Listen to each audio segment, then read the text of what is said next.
Eh, perdón, permítame. Muy bien, hermanos, muchas gracias otra vez por sintonizar a Tesoros del Cielo. Estamos ya con nuestras hermanas del Zoom, oramos y pusimos las cosas en las manos del Señor, pero les damos la bienvenida. Hoy vamos a tener eh, una, un episodio diferente. No vamos a hacer una pausa a nuestra serie de El poder de Dios en mí, un estudio de los dones del Espíritu. Y vamos a hacer una pausa para conversar. Esto en realidad va a ser una conversación entre ustedes, bueno, y yo, pues si quieren comentar, pues alcen su mano y si no, pues también pueden mandar sus preguntas por los comentarios. Si no los alcanzo a ver ahorita, se los contesto después. Todos sabemos las circunstancias delicadas en que estamos viviendo acá en los Estados Unidos, ¿verdad?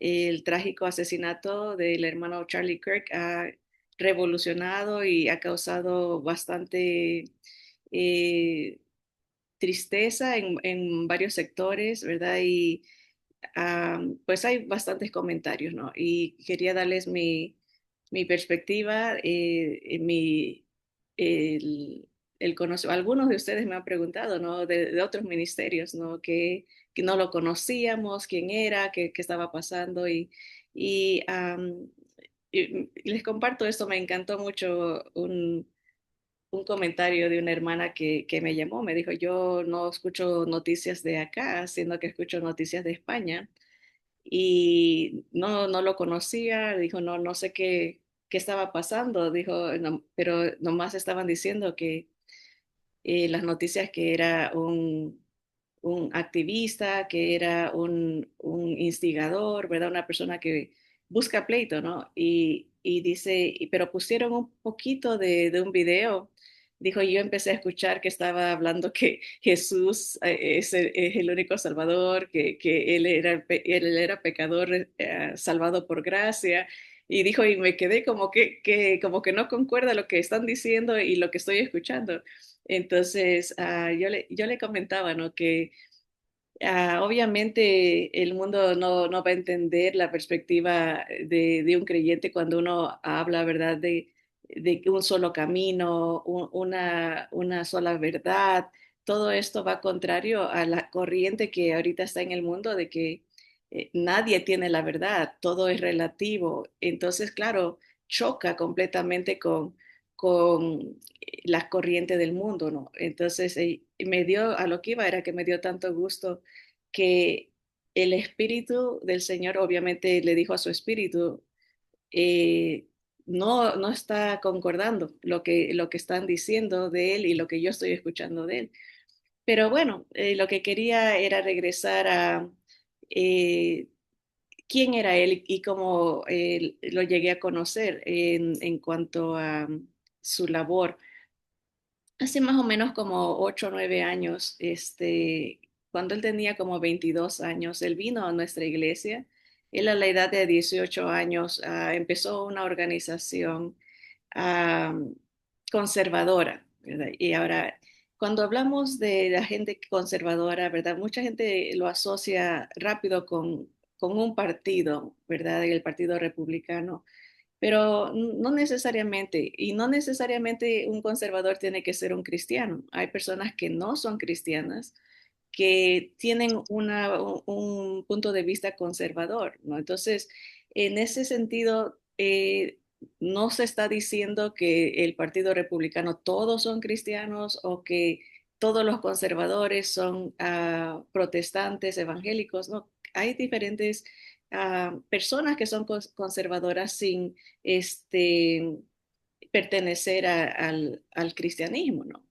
Pero él forma esta organización porque él fue aceptado en una universidad de la aviación para entrar a esta categoría de eh, eh, ¿cómo lo podemos llamar? De servicio, ¿no? De la aviación americana. Se necesita ser una persona bastante inteligente, bastante estudiosa, y él logró entrar ahí, pero pues no sé los detalles si él empezó a escuchar lo que se estaba enseñando o qué pasó, pero él decidió salirse de ese curso y educarse a sí mismo. ¿Qué quiere decir eso? Él empezó a leer diferentes corrientes, ¿verdad? De qué cree el socialismo, qué cree el comunismo, qué cree los padres fundadores de este país, ¿no? Entonces empezó a formar sus ideas conservadoras y decidió abrir esta organización a la edad de 18 años. Cuando él llega a la iglesia ya tiene como unos 3, 4 años en su organización, pero el Señor me dio la oportunidad de ser la traductora de él en esa y otras ocasiones más.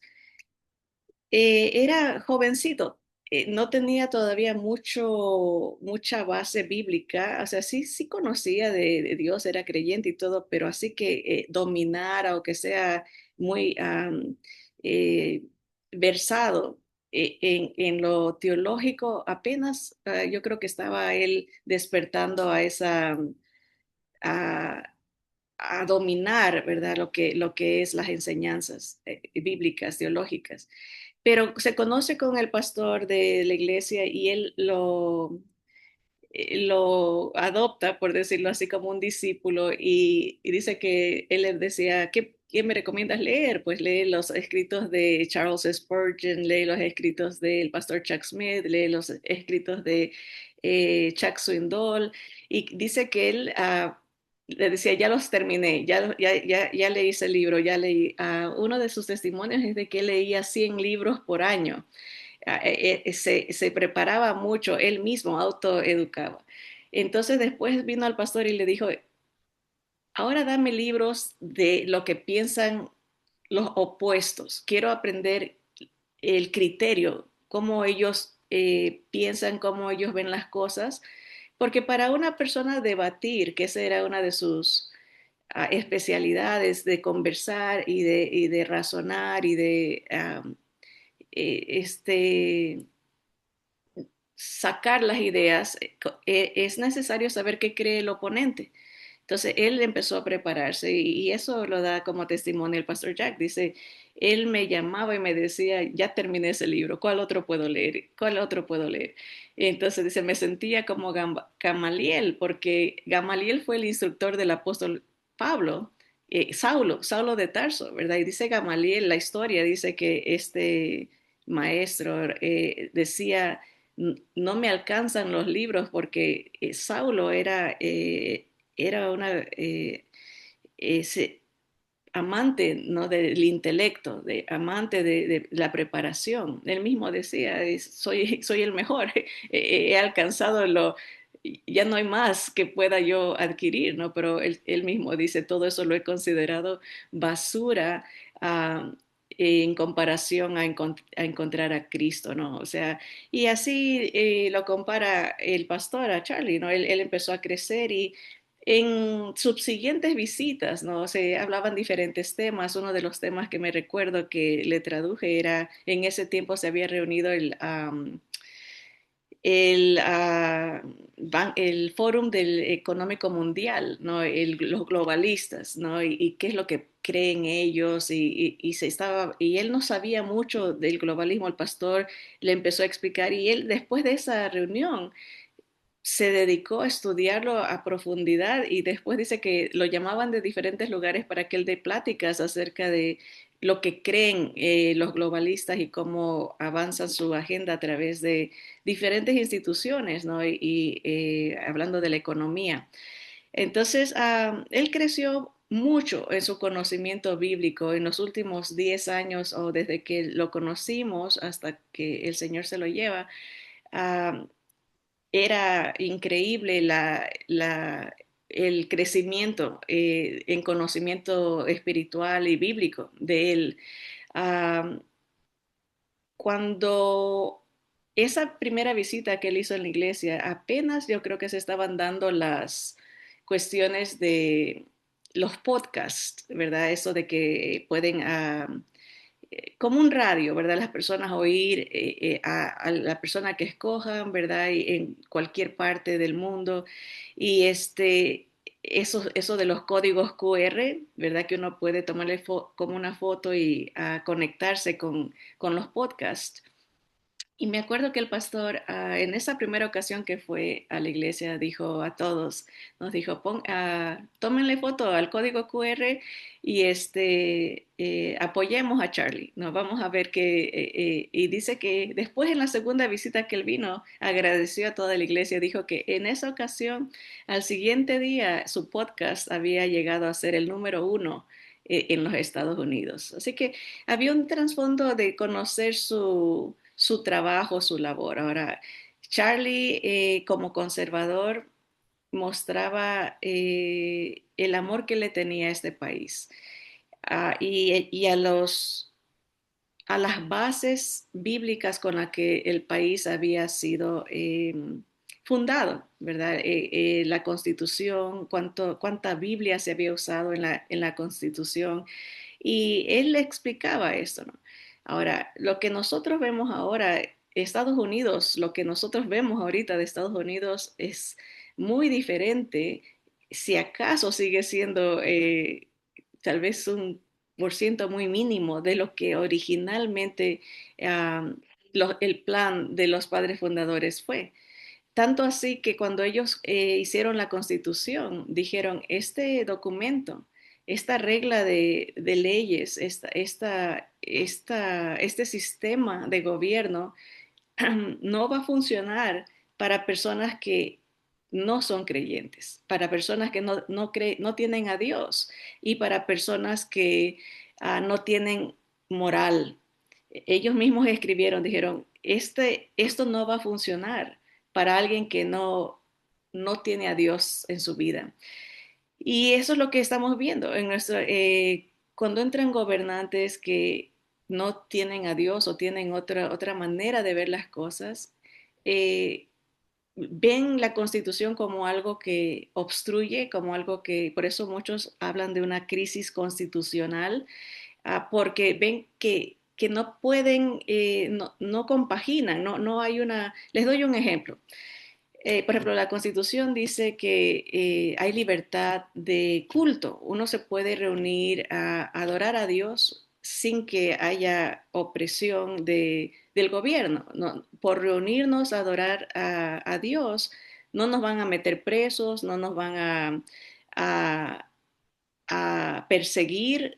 Hay libertad de culto, ¿verdad? Pero eso lo escribieron hermanos creyentes, ¿verdad? Que venían huyendo de un sistema monárquico, ¿no? De reyes que perseguían a los que no creían eh, o no tenían su creencia, ¿no? Entonces ellos huyen y forman esto, ¿verdad? Y están pensando que queremos libertad religiosa, pero si entra alguien que no tiene a Dios o no tiene la moralidad de un creyente, va a decir, ok, hay libertad de culto, yo quiero abrir una iglesia satánica, me tienen que dejar porque hay libertad de culto. Yo quiero abrir una iglesia que adore a, a Madre Tierra, ¿verdad? O yo quiero tener libertad. La Constitución eh, da esa libertad, de que haya libertad de culto.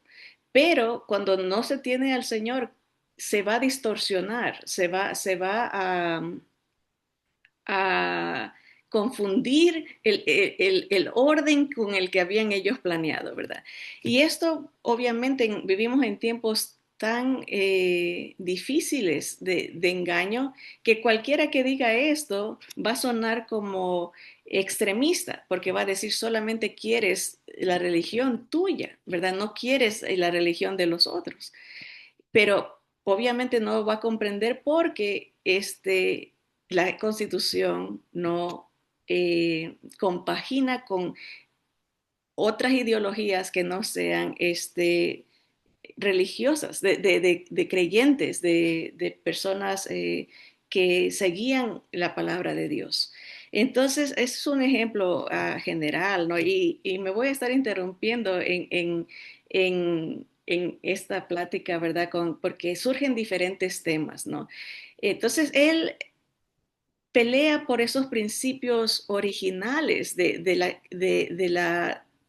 país, como era, principios bíblicos, principios um, eh, evangélicos, protestantes, ¿no? De esa idea, ¿no? Pero a medida que él está avanzando en su compañía, en esta organización, ¿verdad? Ahorita cuando él muere, él empieza a poner sedes en diferentes escuelas, universidades, donde se conversa de estas realidades, como, como un patriota, que eso es lo que muchos le llaman, ¿no? Una persona que ama su país. Él quería regresar a esas bases fundamentales, ¿no? Pero empieza a poner estas sedes en diferentes escuelas y entonces empieza a conversar con los estudiantes, cómo él veía que la introducción del socialismo, la introducción del comunismo, las ideas comunistas, ¿verdad? Afectaban el orden que el sistema de los padres fundadores habían establecido. Acuérdense que aparte de la meta cuando se declaró la independencia, cuando formaron el gobierno estadounidense, fue declarar una república. O sea, no es una democracia, que es lo que también cuando diferentes personas tienen diferentes trasfondos, diferentes culturas, diferentes ideas, traen sus ideas, ¿verdad? Dice, ahorita, especialmente aquí en California, de donde estamos y donde hemos vivido por tantos años, ese es el punto que siempre están mencionando, ¿no? Como hay una expresión que usan, un ataque contra nuestra democracia, la democracia, la democracia. La democracia es el control el pueblo, más bien no el pueblo, sino la mayoría domina, la mayoría, ¿verdad? Entonces, la república no. En una república hay balances donde no se evita que haya una mayoría, porque la mayoría puede cambiar. A veces la mayoría, por ejemplo, en unos años atrás había mayoría eh, religiosa, digamos. Alguien que creían, ¿no? Que en la palabra de Dios, lo que sea, pero va cambiando. Puede ser llegar a una mayoría atea, por ejemplo. Entonces cambia la aplicación de cómo ven ellos las leyes. Entonces, no es una democracia, es una república. Y esas conversaciones de que cómo afecta a la república, dice que cuando terminaron de escoger, porque estas personas que los padres fundadores, ellos analizaron los diferentes estilos de gobierno y analizaron el estilo griego, el romano, estaban analizando cuál funciona mejor, y decidieron irse por el gobierno de los judeocristianos, que se llama, o sea, las bases bíblicas, las bases de la palabra de Dios, ¿no? Y alguien le preguntó cuando salieron de la reunión que les tomó casi dos meses a estudiar de los diferentes gobiernos y escoger cuál. Decidieron irse por una república. Y una mujer, cuando ellos salieron de la reunión, les dijo, ¿qué gobierno nos has dado? Creo que era Benjamin Franklin, no me recuerdo bien, pero él les dijo, una república, si la pueden mantener. Si la pueden mantener, era la idea de que no que se puede llegar a perder si se empieza a diseminar las ideas fundamentales que lo sostienen, ¿no? Entonces, todo esto él está desde su perspectiva conservadora, desde su perspectiva bíblica, ¿no? Dando estos argumentos y obviamente salen bastantes temas que desde la perspectiva de una persona que ama a su país, ve lo que le afecta. Por ejemplo, sale el tema de la inmigración, sale el tema del socialismo, sale el tema del Islam, sale el tema, muchos temas, ¿verdad? Que, claro, generan política, porque la gente va a decir, polémica más bien, generan polémica, ¿no? Porque van a decir, esa es tu perspectiva, sí, pero dime cuál es tu perspectiva, y hay una conversación. Entonces, su organización crece con el avance de la tecnología, él alcanza a impactar a la juventud como 20 millones de jóvenes lo seguían. En los medios, no necesariamente físicamente, aunque él viajaba mucho a diferentes universidades y hacía lo que ninguno de nosotros hacemos o hemos hecho, que es conversar con los jóvenes, ¿no? A hablar, ¿verdad? ¿Por qué crees así? Y yo te doy mi perspectiva, esto es lo que yo creo. Y claro, hay emociones que se elevan cuando hay contradicciones, ¿verdad? Pero generalmente los padres, por ejemplo, cuando hay una necedad o una controversia de ideas entre padres e hijos, a veces las emociones suben tanto que se dejan de hablar o el padre dice, "Ah, ya anda mal, hay que a ver cuándo vuelve en sí, ¿no? Como que ya se rompe la comunicación y ahí queda, ¿no? Pero él no, él vio esa oportunidad de conversar con ellos a muchos impactó para eh, apoyar al movimiento y a otros antagonizó, o sea, lo odiaban, ¿no? Entonces, pero en sí, el, la meta de él, yo diría que eran tres cosas, ¿no?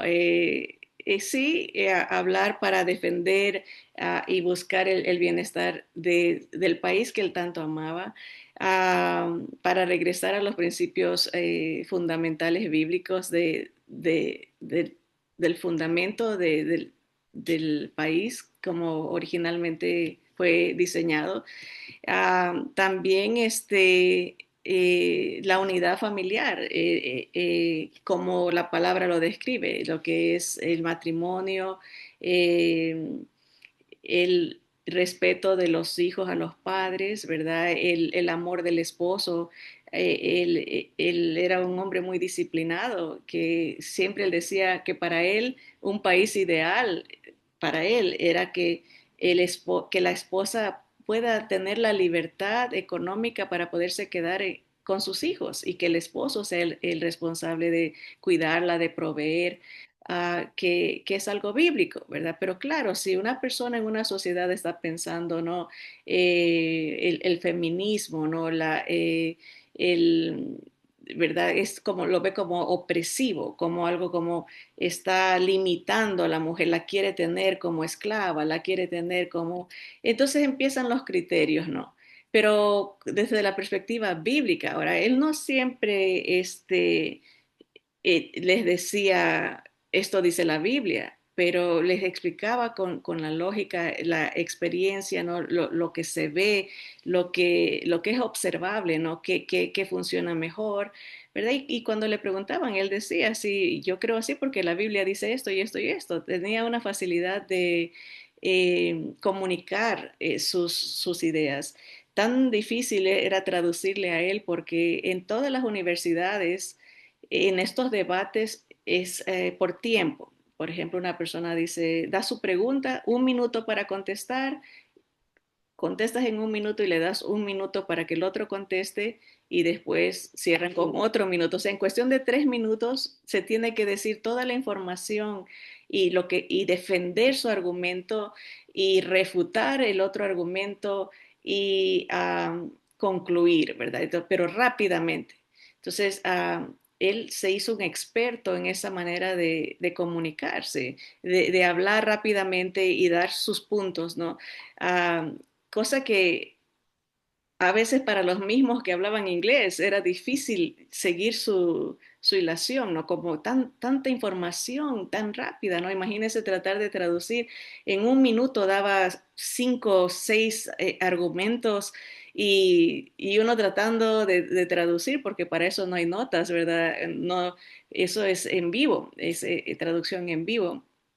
Entonces, había ese empuje de parte de él, ¿no? De regresar a los principios bíblicos, la familia, la lógica, y la fe. Ese era su punto. Siempre terminaba, o la gran mayoría de veces, de sus argumentos.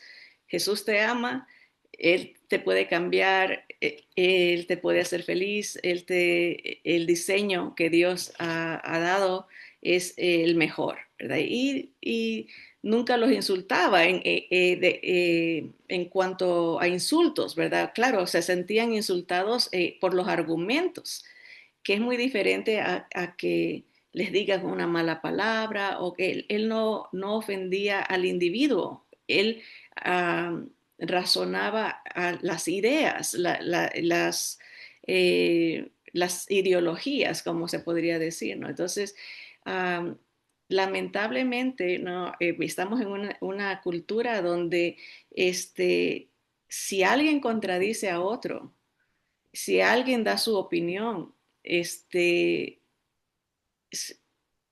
se reacciona la gran mayoría de veces con agresión, con calumnias, con insultos, con ofensas.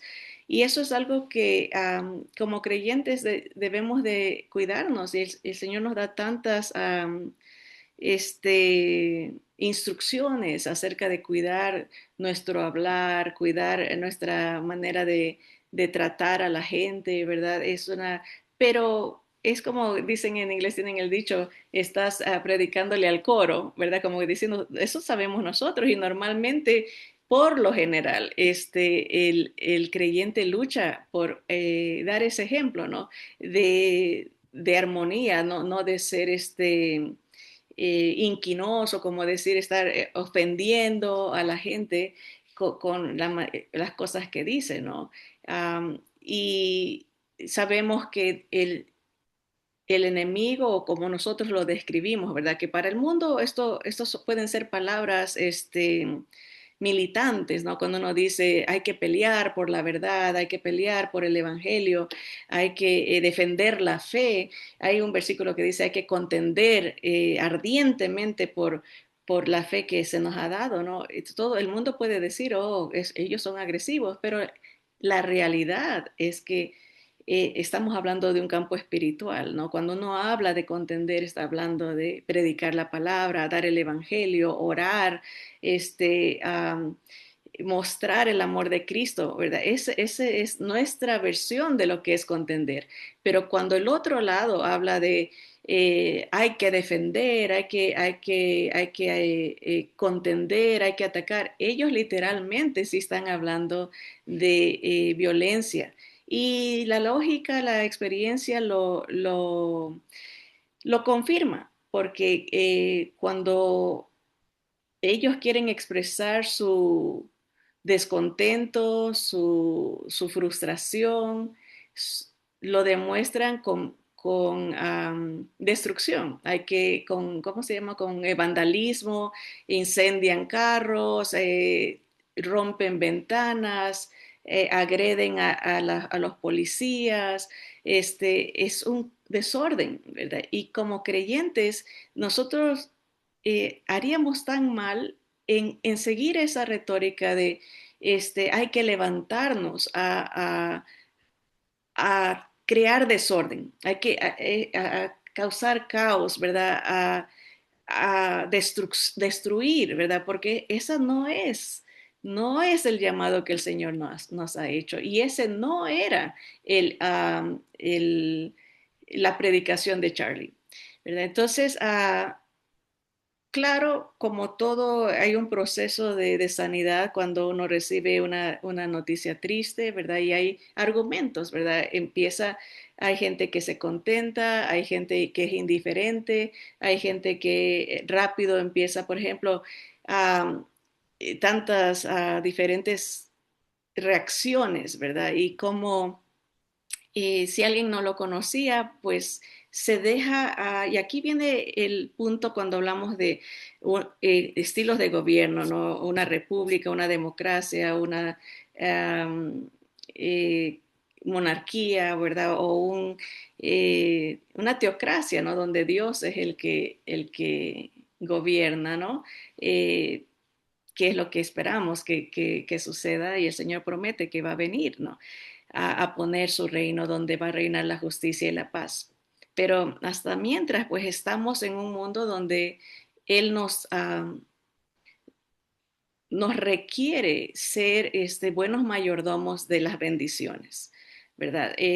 No quiere decir que como creyentes no nos va a importar, ¿no? Vamos a decir, bueno, de todas maneras algún día va a venir el Señor y todo esto se va a acabar, ahí no hay que hacer nada. No, el Señor nos requiere que seamos buenos mayordomos de lo que nos ha dado, ¿no?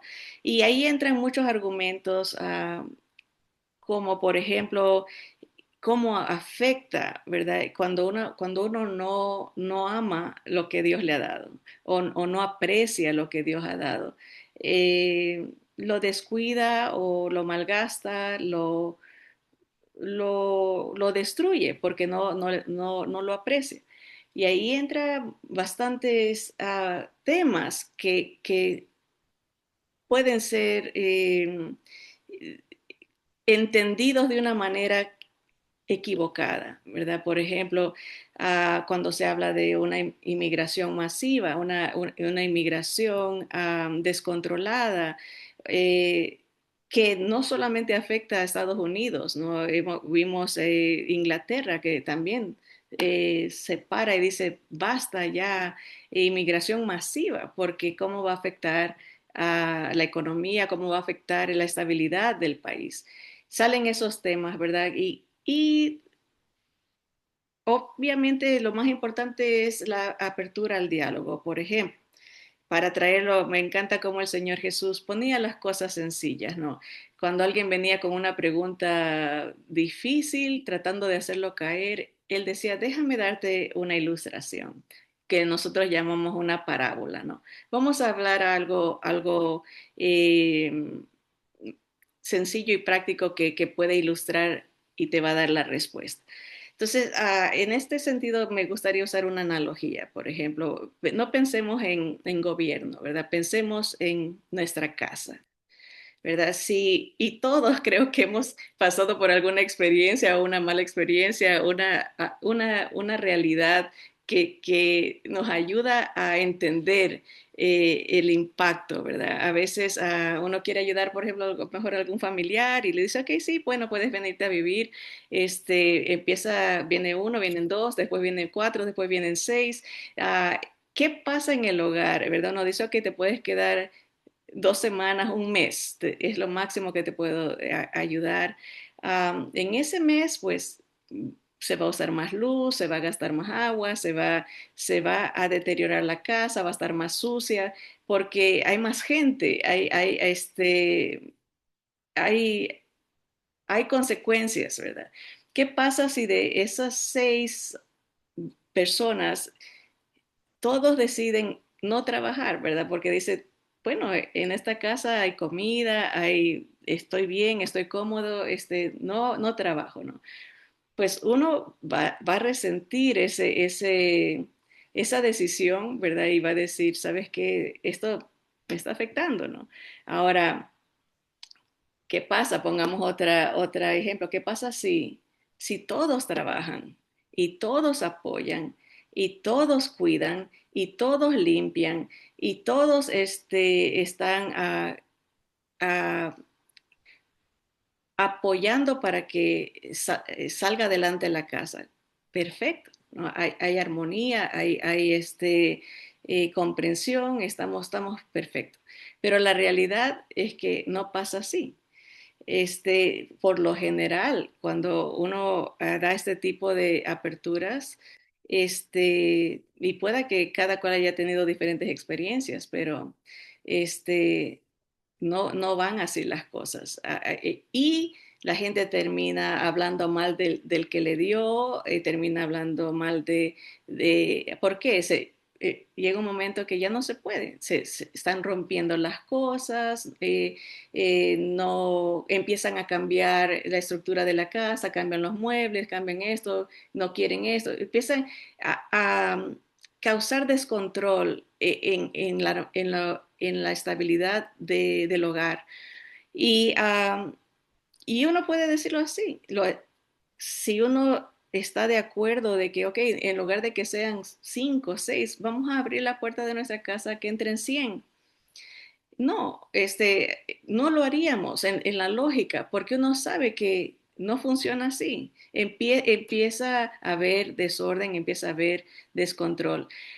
Y ahora uno diría, bueno, entonces, porque a veces pensamos, todos los que entran, entran a trabajar, entran a ayudar, pero no todos son así. Entonces, pero siempre ha habido leyes de control migratorio, ¿verdad? Por eso existe esa categoría en el gobierno que es parte de la seguridad nacional.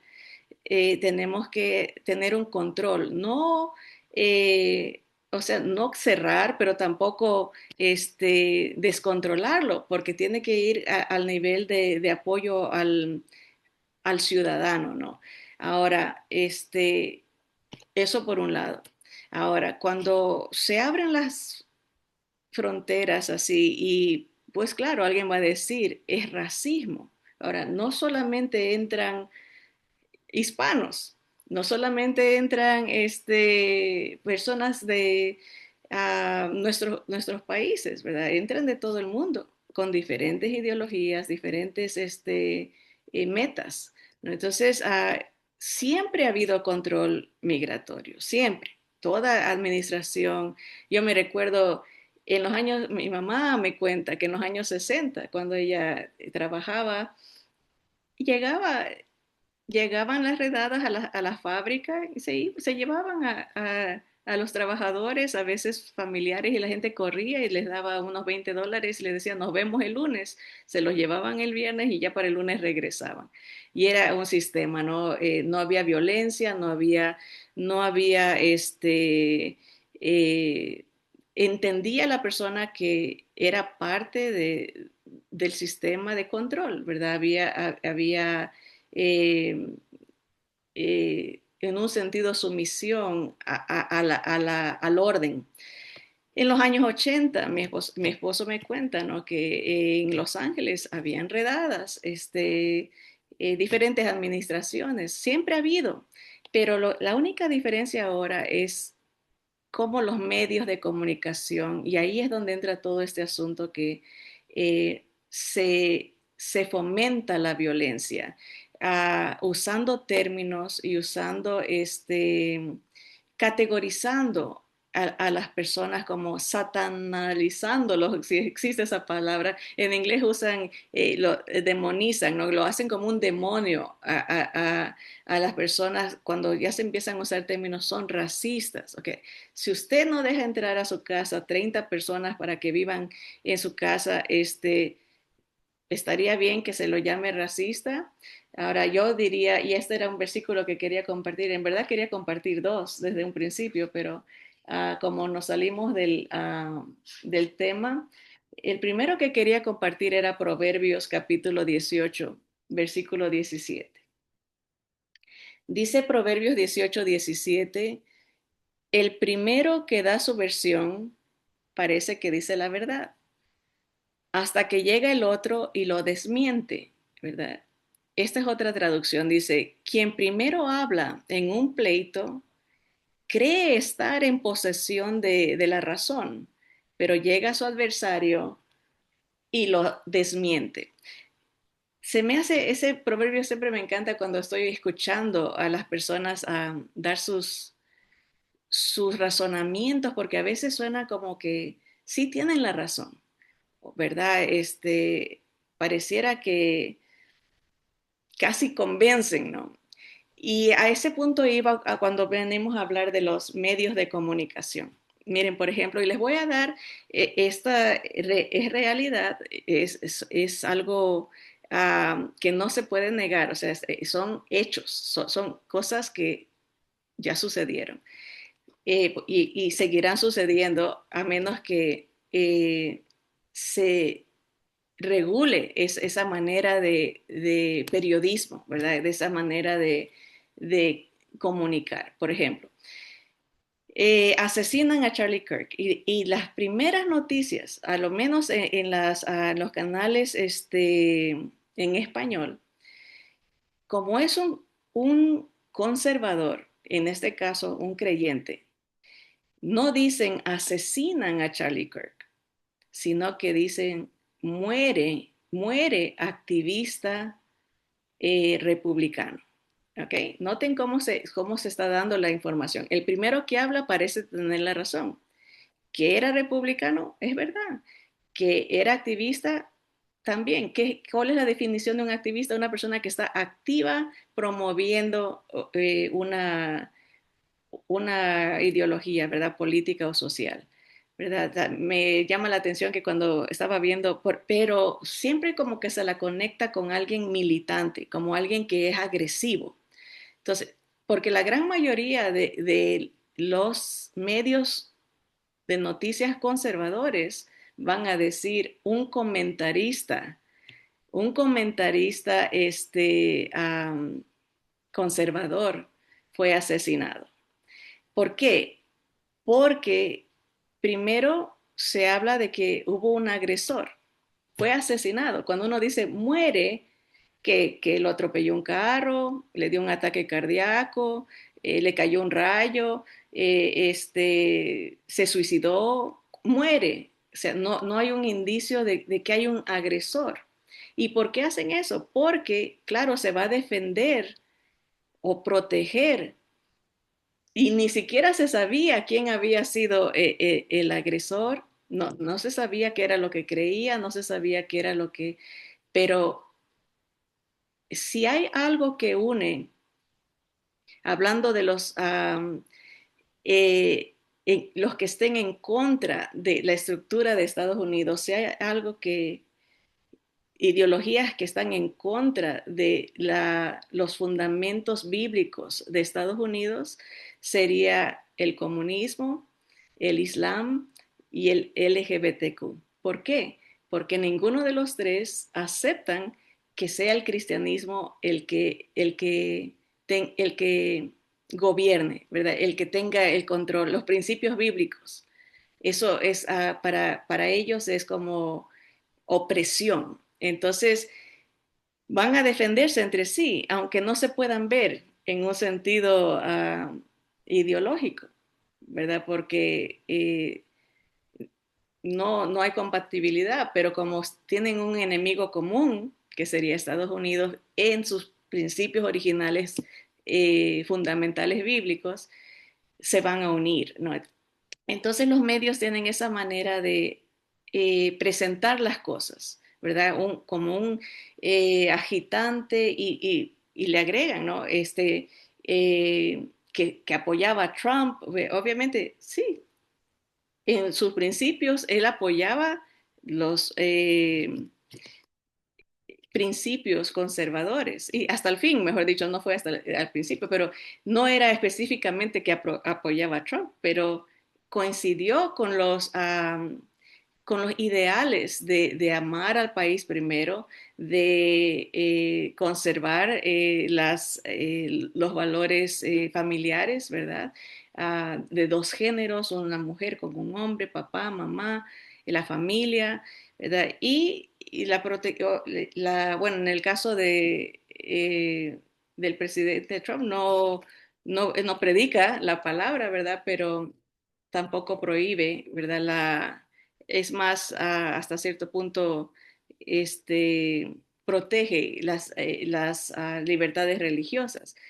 Pero tenemos que entender que cómo se dicen las cosas afecta, ¿verdad? Porque empieza a meter en la gente, ¿no? Ok, un activista, un racista, ¿verdad? Que está eh, enojando a la gente. Entonces, ¿qué pasa? La gente empieza a decir, qué bueno que murió. empieza a afectar la moralidad, la manera, y a lo que iba, por ejemplo, hablando de la democracia, dice que la corrupción de la democracia es una palabra que se me escapa, es um, creo que por aquí la corrupción de la democracia, hablando de esto, es la demagogia, es esa palabra, no me acordaba. Demagogia es la manipulación del populacho, ¿verdad? De la manera como la gente piensa, le manipulan con promesas falsas y con eh, con ofertas de libertades. O sea, se usan los medios de comunicación, pero antes siempre ha sido efectivo eso, siempre, porque levantar al pueblo y, por ejemplo, causar revoluciones, va en los intereses de, de los que quieren dirigir, ¿verdad? De los que quieren ser los gobernantes. Ahora, este, ahora se multiplica ese peligro a través de los medios sociales. ¿Por qué? Porque antes tenían que hacer periódico, un telegrama, mandarse, se tardaba en llegar la comunicación, pero ahorita que hay tanta información, ¿verdad? Todo mundo opina y todo mundo acusa, empieza los sentires y entonces se empieza a alborotar. Por ejemplo, lo mismo se ha hecho con Israel, ¿verdad? Cuando a Israel lo invadieron y mataron a 1.200 civiles y personal de las Fuerzas Armadas, Fuerzas de Defensa israelí. 1.200 personas murieron. ¿Cómo lo ponen los medios? No murieron, fueron asesinadas, ¿verdad? Fueron asesinadas, fueron decapitadas, niños fueron quemados, fueron agredidos, ¿no? Pero ¿cómo presentan los medios? Cuando es a Israel van a decir, murieron 1.200 personas. Entonces no se sabe quién fue el agresor, no se sabe se baja la intensidad de la ofensa, ¿verdad? Porque se tiene una meta, una ideología diferente. Ahora, pero cuando Israel hace algo, se lo especifica, ¿no? Israel acaba de bombardear a un hospital, por ejemplo, y mueren 20 personas, okay, o 100 personas. Entonces, claro, lo identifican, entonces empiezan a crear, qué malos, ¿verdad?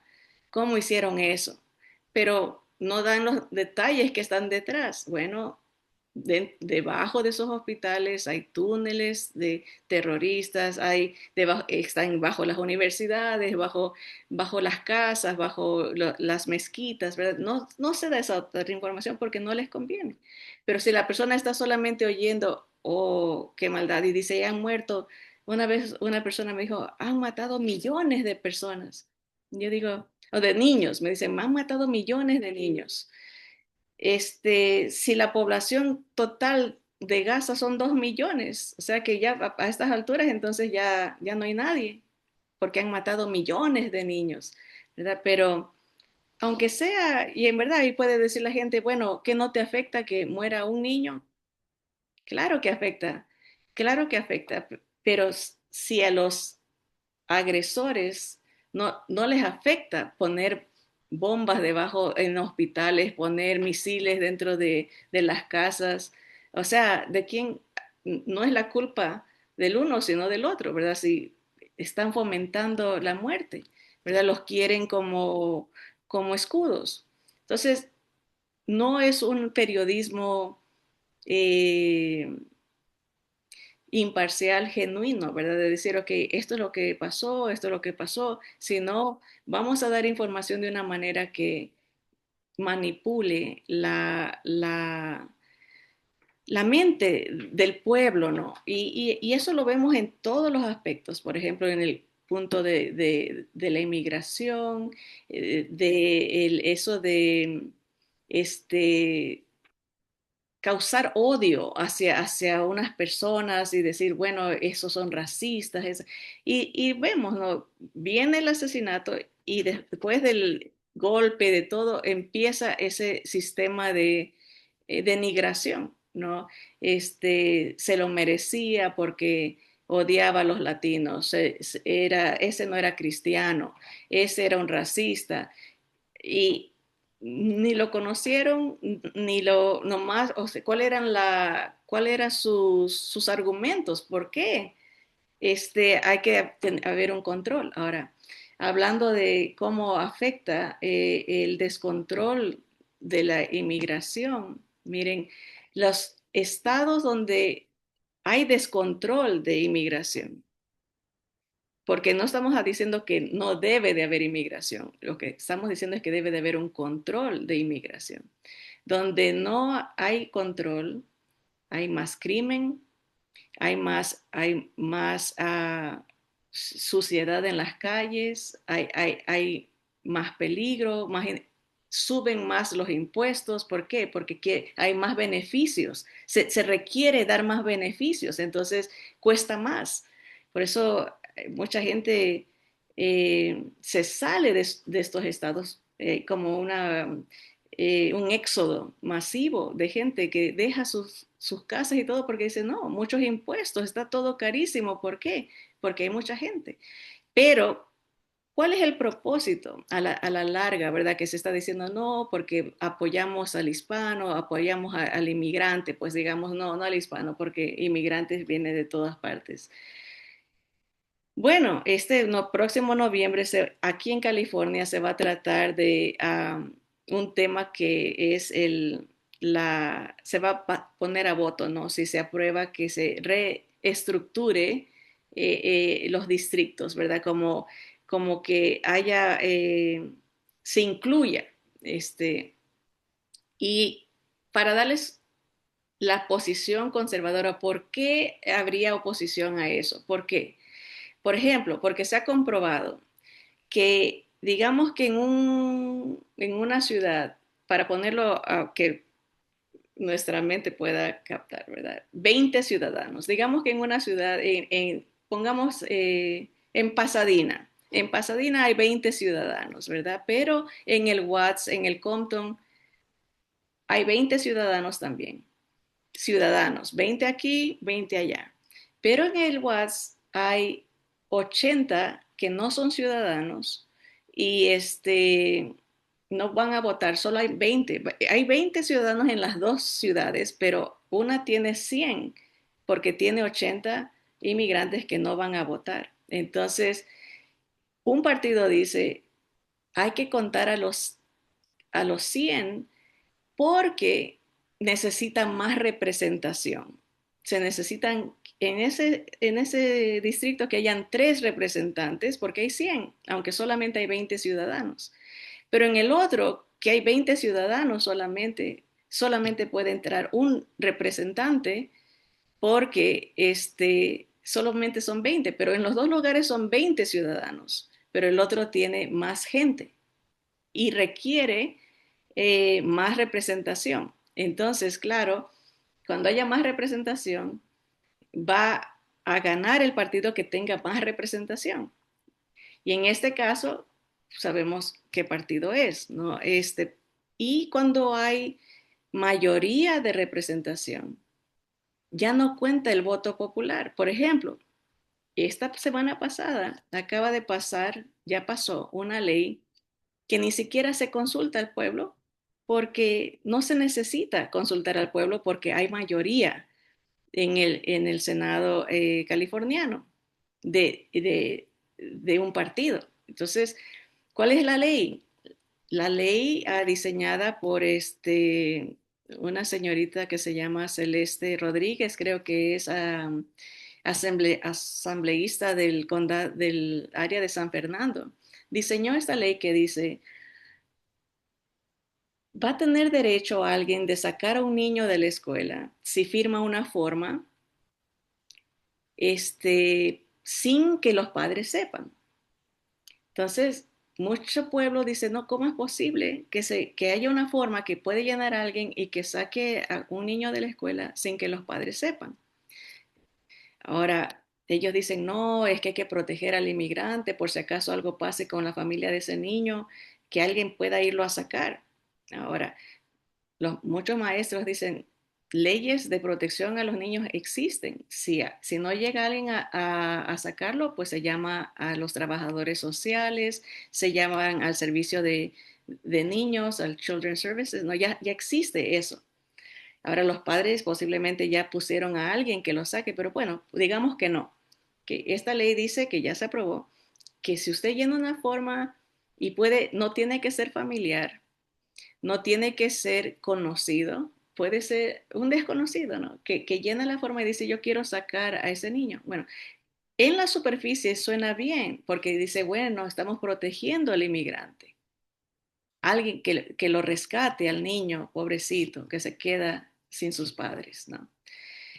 Pero en esa misma ley dice que esa persona que tiene derecho a sacarlo sin que el padre sepa, tiene toda la autorización legal para llevar a ese niño a que le den tratamiento médico, incluyendo hormonas para bloquear su pubertad, o sea, que no desarrolle, si es mujer, que no desarrolle sus órganos y si es hombre, tampoco.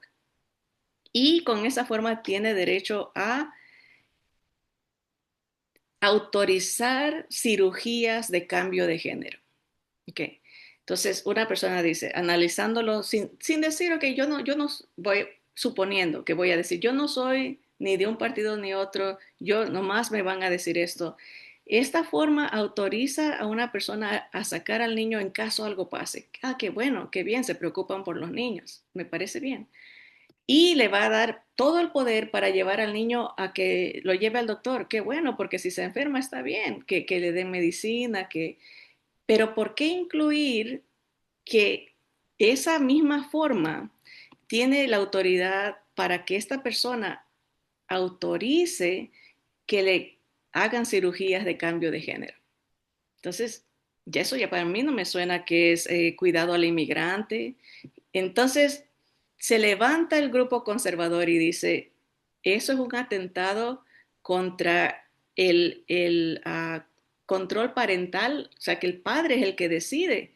Están haciendo algo que si un niño lo trabajan, hay una palabra que no es común y es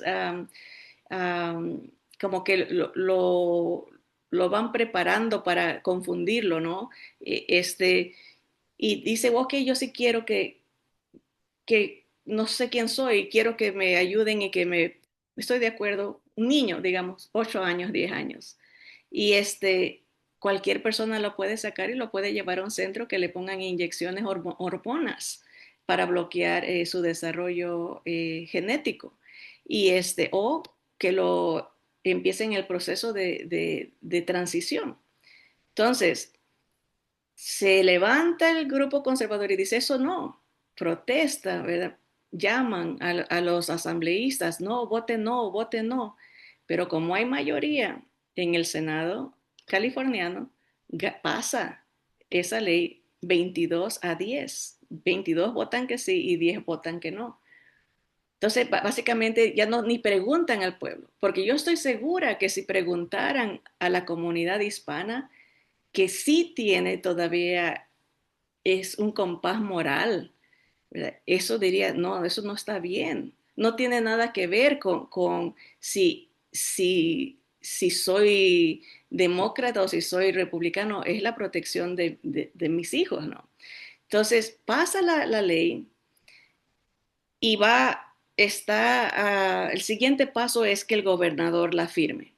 O sea, se está llamando a la comunidad de que manden una carta al gobernador y le digan, vete, se cancele esa ley, no la queremos, ¿verdad? Y queda poco tiempo. Esta ley la aprobaron la semana pasada a pesar de mucha oposición, pero muchos creyentes dicen, yo no me meto en eso. Eso, el mundo está en tinieblas, ¿verdad? El mundo se va a perder de todas maneras. ¿Para qué me meto? ¿Verdad? Y voy a regresar a la analogía de la casa. Cuando uno tiene una casa, cuando uno tiene una propiedad que le ha costado, que la ama, que la cuida, ¿verdad?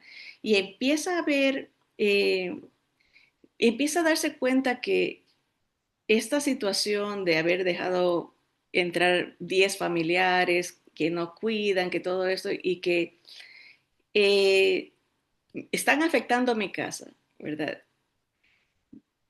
Uno tiene dos opciones. Puede decir, bueno, son mis familiares, de todas maneras, ¿qué importa que la casa se dañe? ¿Qué importa? De todas maneras,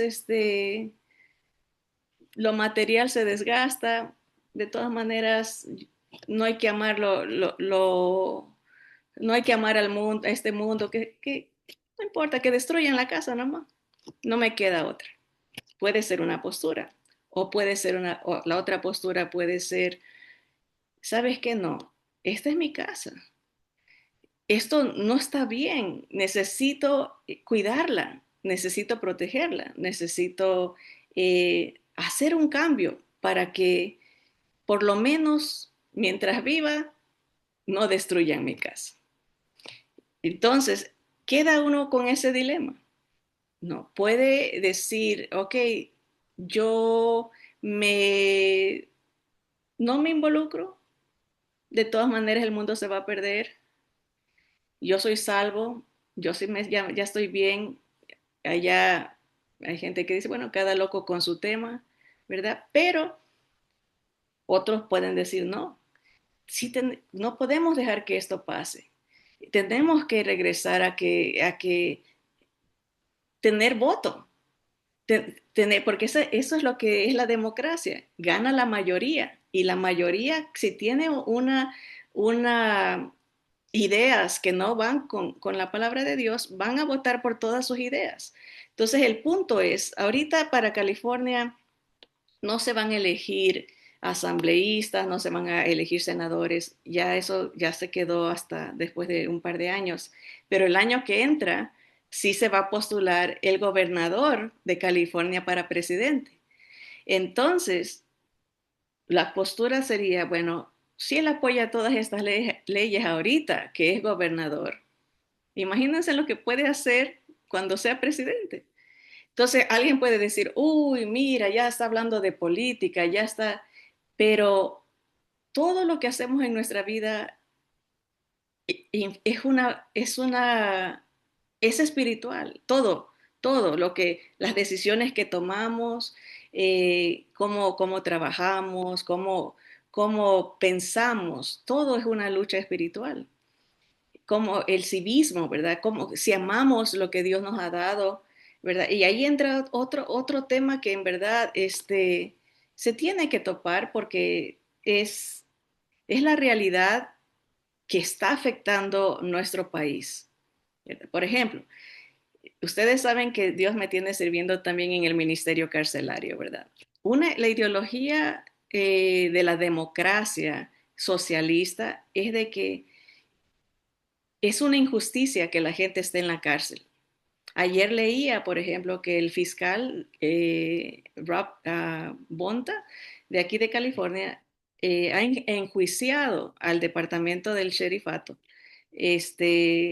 o sea, en contra de la autoridad por que desde la perspectiva de él hay injusticias dentro de la cárcel. Las cárceles se han vaciado desde el COVID,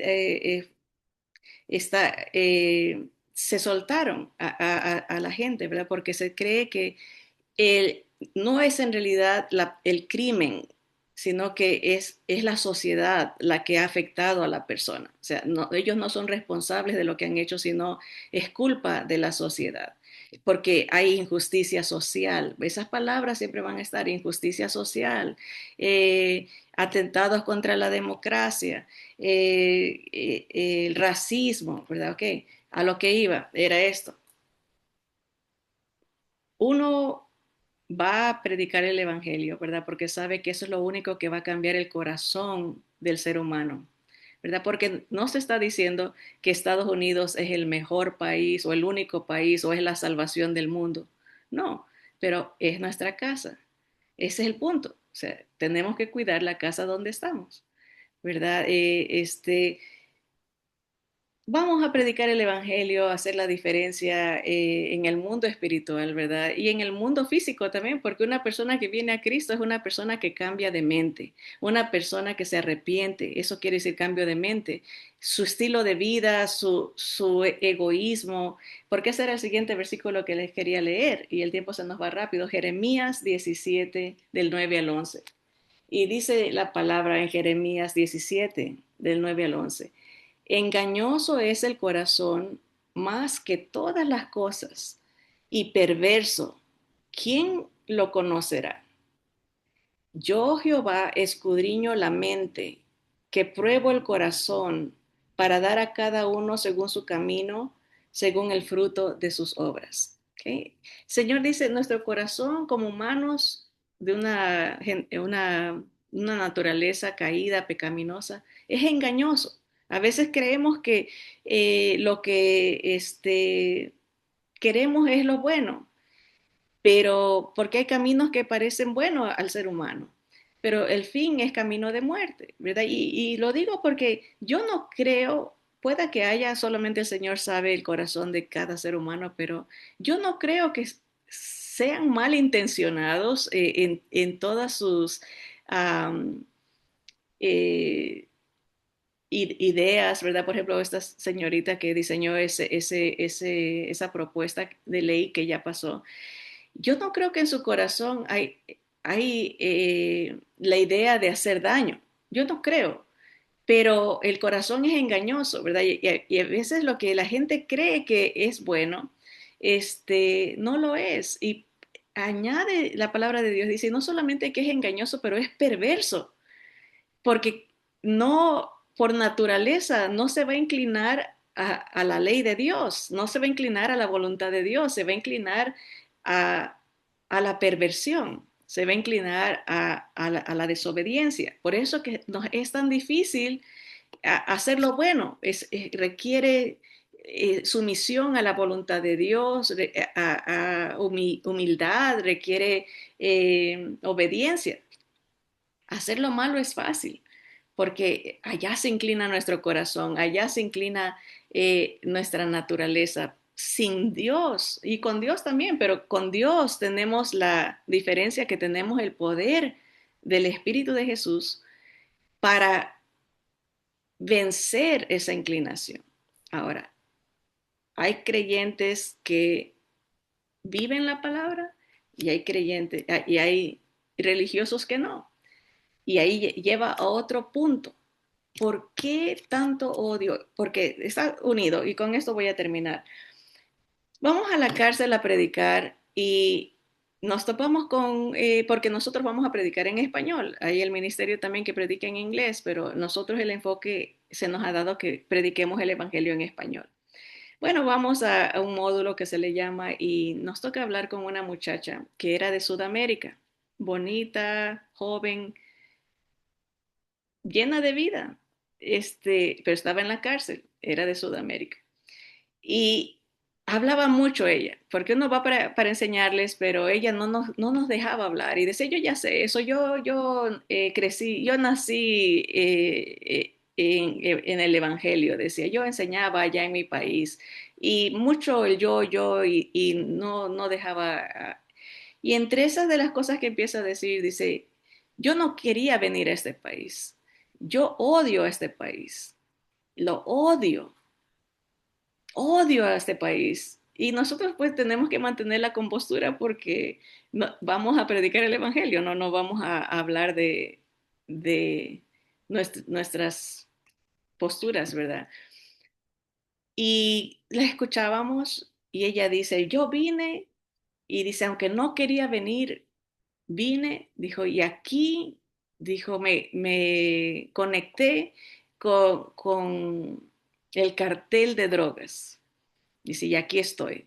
Dijo, cometí un error, ¿verdad? O sea, no, no van a decir pequé contra Dios, ¿verdad? Y salimos mi esposo y yo pensando, ¿no? Y después comentando, ¿no? ¿Qué se espera si las personas que vienen traen un odio? O sea, puede que haya excepciones, ¿verdad? Hay gente que ama. Muy pocas personas he escuchado yo que digan, amo este país, lo aprecio, ¿verdad? Doy gracias a Dios. Pero la gran mayoría tiene, aún no importa cuántos años hayan vivido acá, tiene su lealtad, su amor, su inclinación va a ser por el país de origen.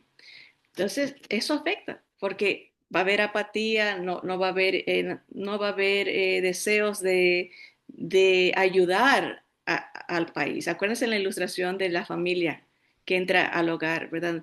No hay visión, no hay ese apoyo que se necesita para salir adelante. Ahora, eso puede decir que la gente diga, porque esto es lo que están enseñando ahora en las escuelas, en las universidades y en las escuelas públicas. Estados Unidos es malo. Estados Unidos es destructivo. ¿Por qué? Porque más o menos como yo le calculo, no tengo la fecha exacta, pero porque no he hecho esa investigación, pero me recuerdo que por muchos años se enseñó en el currículum de educación la historia de los peregrinos, los protestantes que vinieron a formar este país, ¿verdad? Como empezaron las colonias y todo. Y se enfocaron en ciertas colonias donde habían creyentes bíblicos, creyentes que usaban la Biblia. Hay murales, pinturas donde se pone el estilo de vida y todos los creyentes se los pinta con una Biblia porque esas colonias buscaban la voluntad de Dios, en la palabra de Dios. Y por muchos años se enseñó en las escuelas la historia de esas colonias bíblicas. Pero yo le calculo que ha de haber sido como en los años 60, se cambia el currículum y se empieza a enseñar la historia de las colonias que no eran bíblicas, las colonias que um, eh, se podían llamar religiosas, ¿verdad? Pero no vivían la Biblia.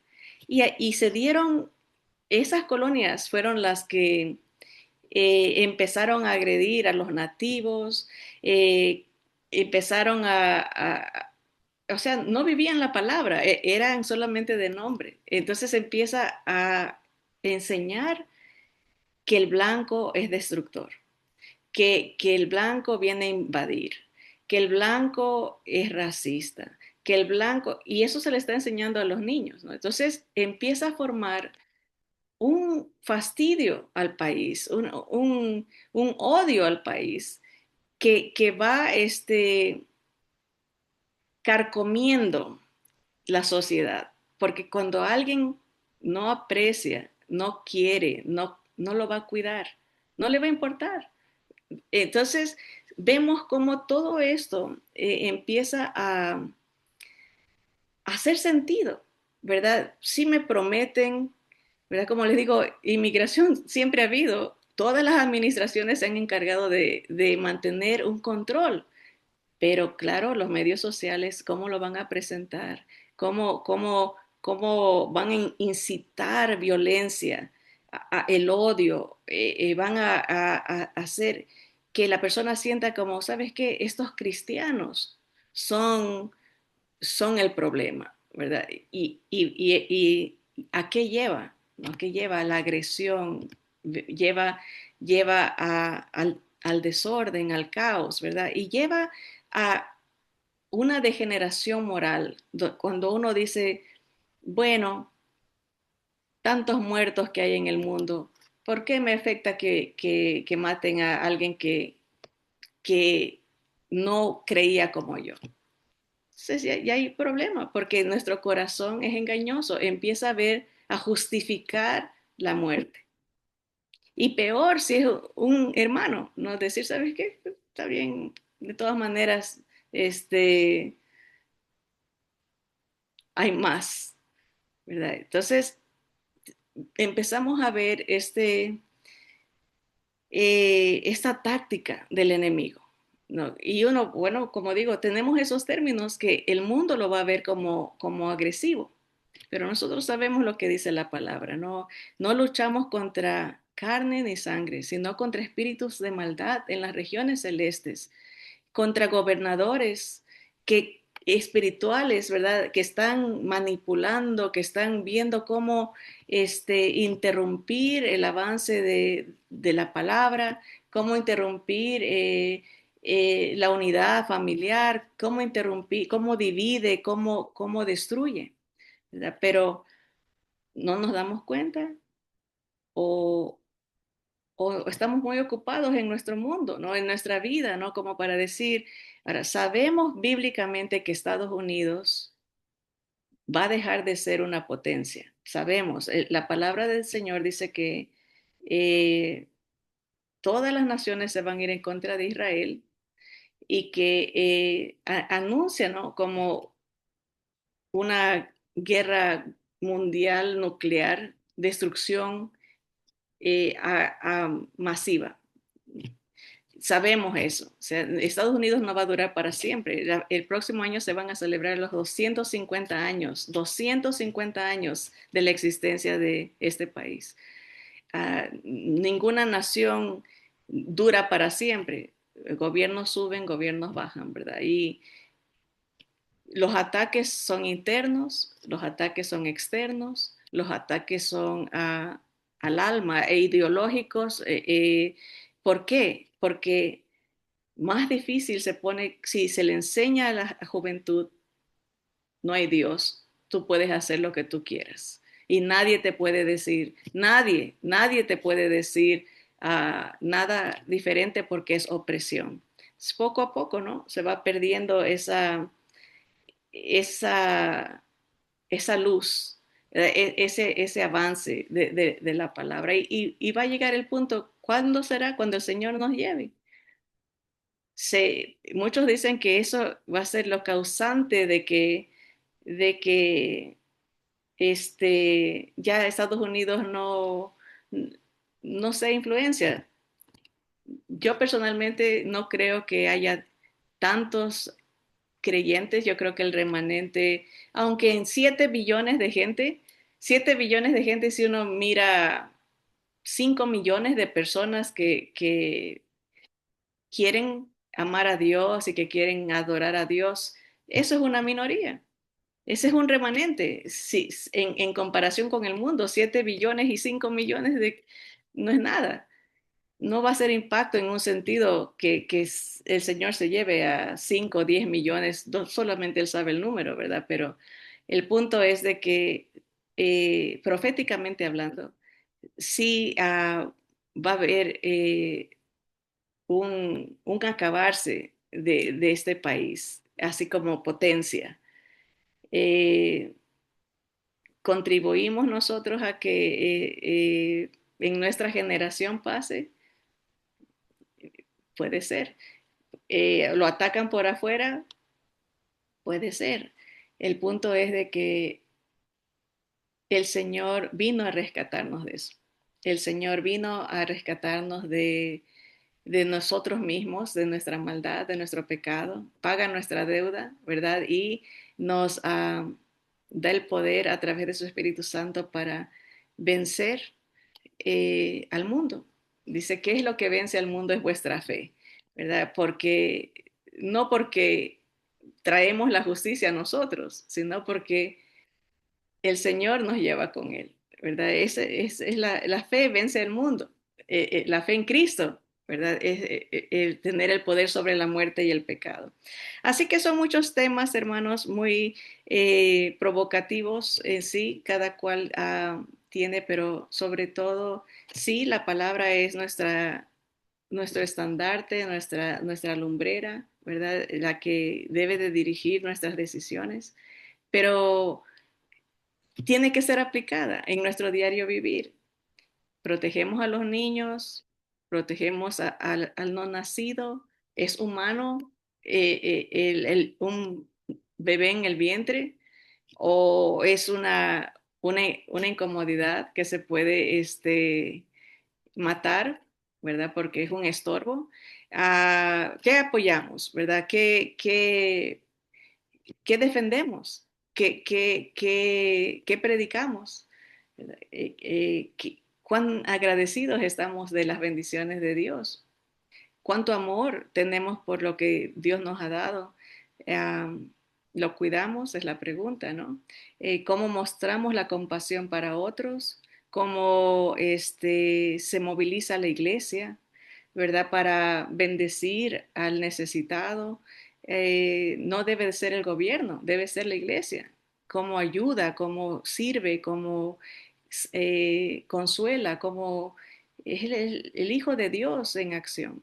Pero hay diferentes maneras de ver las cosas, que el Señor nos proteja como siempre lo hace, ¿verdad? Que Él nos dé discernimiento y dice el Señor, Él es el que pesa los corazones, ¿verdad? Él es el que escudriña el corazón y la mente, lo prueba.